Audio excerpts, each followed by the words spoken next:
नमस्कार दोस्तों, कैसे हैं आप सब? उम्मीद करती हूँ कि आप सब बहुत अच्छे होंगे। आज के वीडियो में हम जानेंगे नवरात्रि का पहला दिन और पहला दिन दुर्गा सप्तशती का अगर पाठ करती हैं तो पहला अध्याय आपको किस प्रकार पढ़ना है। जब आप पहला अध्याय का पाठ करती हैं तो ध्यान रखें, नवाण मंत्र आपको ज़रूर पढ़ना चाहिए। कवच, कीलक और अर्गला ये सब पढ़ते हुए ही दुर्गा सप्तशती का पहला अध्याय आपको पढ़ना है। तो पहला अध्याय कैसे पढ़ना चाहिए, तो आज के वीडियो में पहला अध्याय मैं आपको पढ़ के सुना रही हूँ, तो आप अच्छे से आप अध्याय ज़रूर से ज़रूर सुन लें। महर्षि मार्कंड बोले, सूर्य के पुत्र श्रावणी की उत्पत्ति की कथा विस्तार पूर्वक कहता हूँ, सुनो।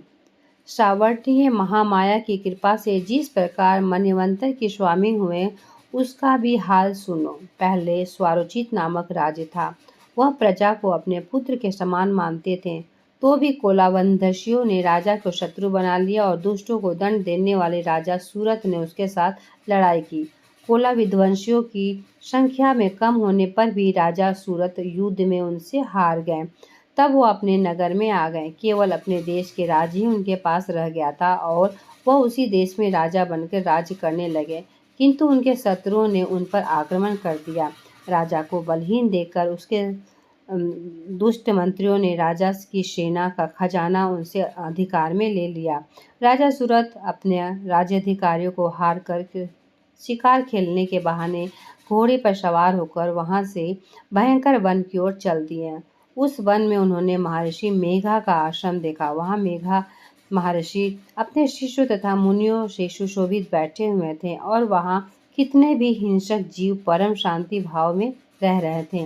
राजा सूरत ने महर्षि मेघा को प्रणाम किया और महर्षि ने भी उन्हें उचित सत्कार किया। राजा सूरत महर्षि के आश्रम में कुछ समय तक ठहरे। अपने नगर की ममता और आकर्षक से राजा अपने मन ही मन सोचने लगा कि पूर्व काल में पूर्वजों ने जिस नगर का पालन किया था वह आज मेरे हाथ से निकल गया। मेरे दुष्ट तथा दुरात्मा मंत्री मेरे नगर की अब धर्म की रक्षा कर रहे होंगे या फिर नहीं। मेरे प्रधान हाथी, जो कि सदा मद की वर्षा करने वाला और शूरवीर था, मेरे वैरियों के वश में होकर न जाने क्या करते होंगे। मेरे आज्ञाकारी नौकर, जो मेरी कृपा से धन और भोजन पाने से सदैव खुश रहते थे, न जाने उनकी हाल क्या होंगे। मेरे आज्ञाकारी नौकरों के हाल क्या होगा। मेरे पीछे पीछे चलने वाले, जो कि मेरे बिना कोई कार्य नहीं करते हैं थे, ना जाने उनका हाल क्या होगा। और ये सब सोच सोच के वह दुखित होने लगे। एक दिन राजा सूरत ने महर्षि मेघा के आश्रम के निकट एक वैश्य को देखा। राजा ने उससे पूछा, भाई तुम कौन हो? यहाँ तुम्हारा आने का क्या कारण है? और तुम मुझे शोकाग्रस्त अनमने से दिखाई दे रहे हो, ऐसा क्या कारण है? राजा ने यह नम्र वचन सुन वैश्य को महाराजा सूरत के प्रणाम करते हुए कहा है। वैश्य बोला, राजन, मेरा नाम समाधि है। मैं धनियों के कुल में उत्पन्न एक वैश्य हूँ। मेरे दुष्ट स्त्री और पुत्र ने लोभ में पड़कर मुझे धन छीन लिया और मुझे घर से निकाल दिया। अब मैं इस तरह से दुखित होकर इस वन में चला आया और यहाँ रहकर भी मुझे बिल्कुल भी शांति नहीं है कि मेरा परिवार क्या कर रहा होगा। यहाँ मैं अपने परिवार का आचरण संबंधी कोई समाचार नहीं पा रहा हूँ कि घर में इस समय कुशल पूर्वक होंगे या नहीं। मैं अपने पुत्रों के संबंध में भी कुछ नहीं जान पा रहा हूँ कि वह सदाचारी है या फिर दुराचारी में फंसे हुए हैं। राजा बोला, जिस धन के लोभी स्त्री पुत्र तुम्हें घर से निकाल दिए, फिर भी तुम्हारा चित्त उनमें क्यों प्रेम में है? वैश्य ने कहा, मेरे विषय में आपका ऐसा कहना ठीक है, किंतु मेरा मन इतना कठोर नहीं है। यद्यपि उन्होंने धन के लोभ में पड़ के पितृ स्नेह को त्याग दिया, मुझे घर से निकाल दिया, तो भी मेरा मन में उनके लिए कठोरता नहीं है। हे महामते, मेरा मन फिर भी उनमें क्यों फंस गया है? इस बात को जानता हूँ, फिर भी मैं जान नहीं पा रहा हूँ। मेरा चित्त उनके लिए दुखित है। मैं उनके लिए लंबी लंबी सांसें ले रहा हूँ। उन लोगों के प्रेम नाक को ही है नहीं है, फिर भी मैं उनसे पता नहीं क्यों इतना स्नेह कर रहा हूँ। मेरा हृदय कठोर नहीं है। महर्षि मार्कंड ने कहा, हे ब्राह्मण। इसके पश्चात महाराजा सूरत और वैश्य दोनों ही महर्षि मेघा के समीप पहुँचे। वह साथ साथ यथोयोग्य न्याय संभाषण करके दोनों ने वार्ता आरंभ की। राजा बोले, हे भगवान, मैं आपसे एक बात पूछना चाहता हूँ, सो आप कृपा करके मुझे ज़रूर बताइए। मेरे मन अधीन है, इससे मैं बहुत दुखित हूँ। राजन, धनाधिक की चिंता अभी तक मुझ में बनी हुई है और मेरे यह ममता अज्ञानित की तरफ ही बढ़ती जा रही है। और यह समाधि नामक वैश्य है जो कि घर से अपमानित होकर आया है और इसके स्वजनों ने इसे त्याग दिया है। स्वजनों के त्यागे हुए जाने पर भी इसके हृदय में इतना ज़्यादा प्रेम क्यों है? हे महाभाग, उन लोगों के अवगुणों को देखकर भी हम दोनों मन ही मन उनसे इतना ज़्यादा ममता क्यों कर रहे हैं या फिर ममता की ओर आकर्षित उत्पन्न क्यों हो रहा है?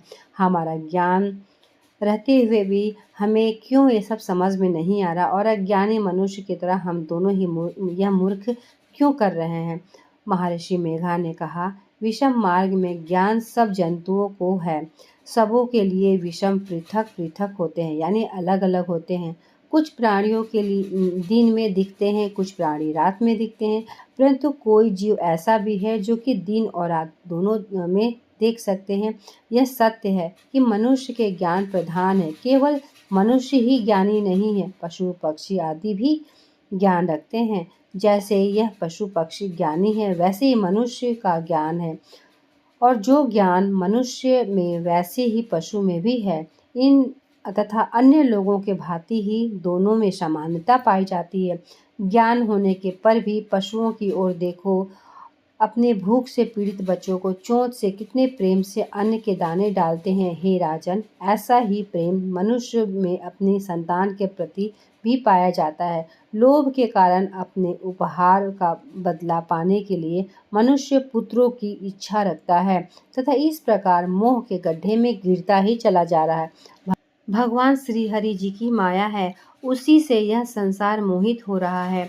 इससे आश्चर्य की कोई बात नहीं है, क्योंकि यह भगवान विष्णु का योग निद्रा है और यह माया ही तो है जिस कारण संसार मोह में जकड़ा हुआ है। यही महामाया भगवती देवी ज्ञानियों के चित्त को बलपूर्वक खींचकर मोह में डाल देती है और उसी के द्वारा संपूर्ण जगत की उत्पत्ति होती है। यही भगवती देवी प्रसन्न होकर मनुष्य को मुक्ति प्रदान करती है। यही संसार के बंधन का कारण है तथा संपूर्ण ईश्वर की भी स्वामिनी है।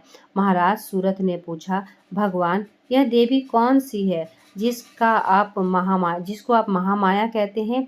हे ब्राह्मण, वह कैसे उत्पन्न हुई तथा उसका कार्य क्या है? उसका चरित्र कौन कौन से है? प्रभु, उसका जैसा स्वभाव है, जैसा प्रभाव है, जैसा स्वरूप है, वो सभी कृपा कर मुझसे कहिए, मैं आपसे सुनना चाहता हूँ। महर्षि मेघा बोले, राजन, वह देवी तो नित्य स्वरूपा है, उसके द्वारा यह संसार रचा गया है, तभी तो उसकी उत्पत्ति अनेक प्रकार से होती है। वह सब आप मुझसे सुनो। वह देवताओं को सिद्ध करने के लिए प्रकट होती है, उस समय वह उत्पन्न हुई कहलाती है। संसार को जलमय करके जब भगवान विष्णु योग निद्रा के आश्रय लेकर शेष शैया पर सोने लगे, तब मधुकौटिक नामक दो असुर उनके कानों के मैल से प्रकट हुए। वह श्री ब्रह्मा को मारने के लिए तैयार हो रहे थे। श्री ब्रह्मा जी की उन दोनों की अपनी ओर आते हुए देखा तो भगवान विष्णु योग निद्रा के आश्रय लेकर सो गए। उस समय श्री भगवान को जगाने के लिए उनके नेत्रों में निवास करने वाली योग निद्रा की स्तुति करने लगे। श्री ब्रह्मा जी ने कहा, हे देवी, तुम ही स्वाहा, तुम ही स्वधा, तुम ही विष्टकार हो, स्वर हो तुम ही से ही, तुम ही हो स्वरूपा हो, तुम ही हो जीवन दानी, तुम ही सुधा हो। नित्य अक्षर, प्रवर अक्षर, अकर उकर मकर, सब तीनों ही माताओं के रूप में तुम ही हो स्थिर। इसके अतिरिक्त तुम विंद पथ अर्थ मात्रा हो, जिसके कारण ही तुमसे विशेष रूप से आचरण किया गया है। हे देवी, वह भी तुम हो। हे देवी, संध्या भी तुम हो, शाम भी तुम हो, सावित्री और परम जननी भी तुम ही हो। तुम ही इस विश्व की धारण करने वाली हो, तुम ही हो जगत की रचना करने वाली और तुम ही हो जगत को पालन करने वाली।